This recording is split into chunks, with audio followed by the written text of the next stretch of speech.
Welcome back to Rosie Revere Engineer. We're on chapter 13. And remember, Rosie had a problem because she couldn't figure out how to pump the paint through the tube. She'd worked out how to make the paint nice and thin, but not too thin that it would run down the canvas.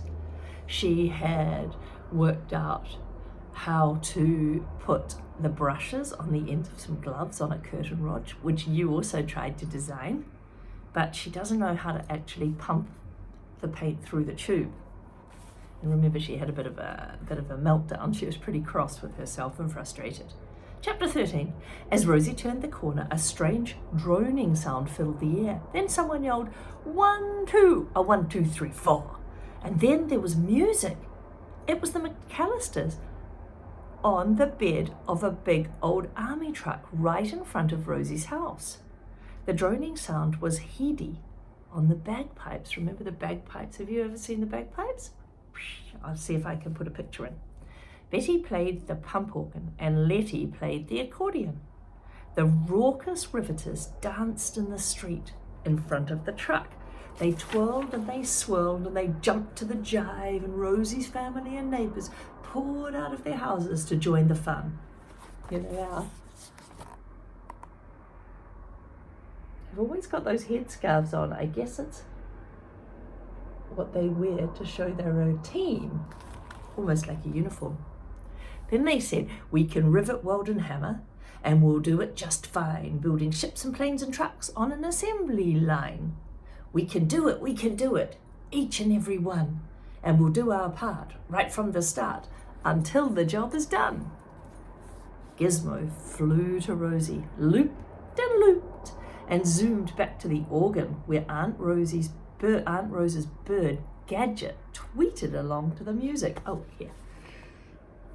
Remember I said to you an organ is an electric piano, or it uses pipes. Hey, said Aunt Rose when Rosie reached the crowd. We thought you could use a dance party. She tapped her cane along with the music, her walking stick. How's it going? She asked. I'm stuck, said Rosie. Dance it off, said Aunt Rose. Show us some moves. The music was catchy, and before she knew it, Rosie was tapping her foot. Then she was dancing. It was a right raucous time, and for a few minutes, Rosie forgot all about the pump. Ada and Iggy came back with a wagon full of paint cans. They parked the wagon and jumped in to dance. Each of the kids had their own different dance moves, and that's a good thing. Before long, the Riveters were doing the skyscraper with Iggy. Oh, because he's an architect, he's called his dance move the skyscraper. Do you want to see if you can figure out what that dance move might be from an architect called the skyscraper? Have a go. Well done. 5, 4, 3, 2, 1. Ada taught the molecule. See if you can think of what dance move will be the molecule, because she's a scientist. Someone in the class might have to tell you what a molecule is.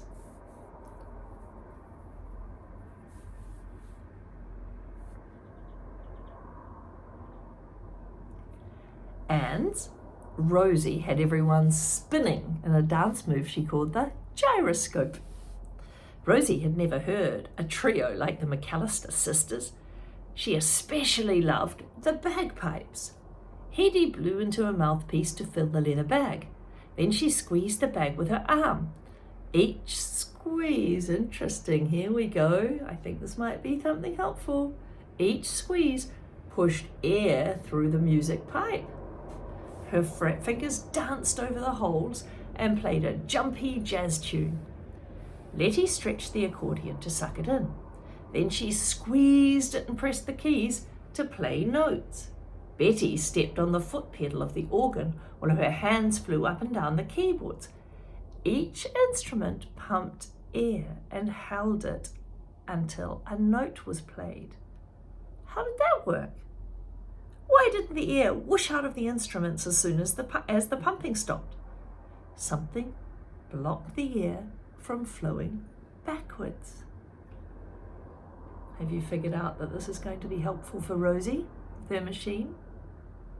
These questions swirled like music in Rosie's mind, and she didn't notice that she had stopped dancing. She was thinking, and she was onto an answer. Then, suddenly, Rosie Revere knew exactly what she needed. A valve! For the next hour, the McAllisters played and sang, and Ada and Iggy and the crowd danced to the swinging music. No one even noticed that Rosie was gone. The music drifted to Rosie's backyard, where she worked furiously. She did not notice the faint snipping and clipping noises beyond the hedge, keeping time to the music. Rosie was too busy at the finished Paint-A-Palooza number 3 to notice anything at all. Okay, now I'm going to show you a diagram of how valves work that Rosie's written in her science notebook. We know it's her science notebook because it's got little squares. How valves work, see if you can figure out.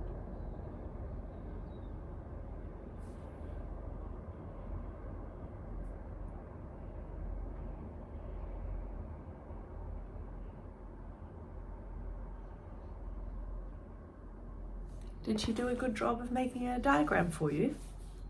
I like the way she just used colour when she needed to. She just used a pencil and then she used red to show you the air moving through.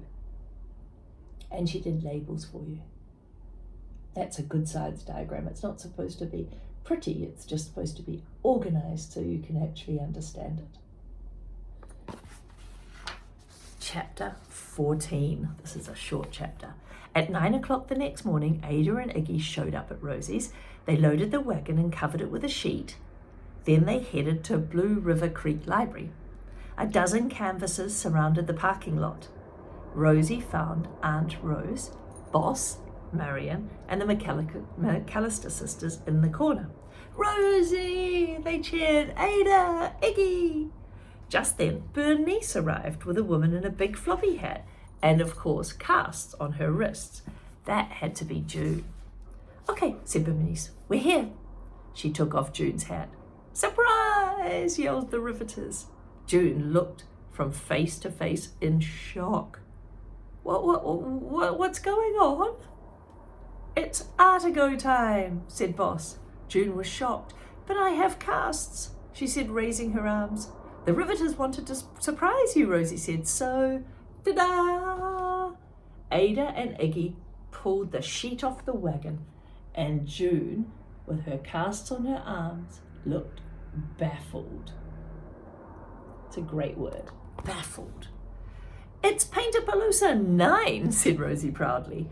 "It took a few tries, but I think we finally did it." June looked even more baffled, but she tried to hide it. "Well, thank you, dear. I've always wanted one." "What is it?" she whispered to Aunt Rose. Boss shook her head. "Oh, you goofball. The kids created an invention so you could paint with your arms instead of your hands." Tears welled up in June's eyes. And one rolled softly down her cheek. "Oh, you Riveters, you are the best. And you three," she said to Rosie and her friends, "I don't even know what to..." And her voice trailed off as she choked back tears. Boss cleared her throat loudly. "Enough of this mushy stuff," she said with a sniffle. "You know I'm allergic to crying. It makes my eyes water." So when other people cry, it makes her cry. June and the Riveters burst into laughter. Then suddenly, squeak! A sharp squeal blasted over the loudspeaker. "Attention," said the librarian. "Are you ready for Art a Go-Go?" "Go! Go! Go!" cheered the crowd. June dried her eyes with her sleeve and smiled. "I am," she said. She smiled at Rosie, Ada, and Iggy. "Thanks to you, I am," she said. The librarian announced the theme for this year's Art a Go-Go. It is home. That means she had to paint something with the theme home. He blew a whistle again, and it was time to go. Do you want to see a picture of the Paint-A-Palooza?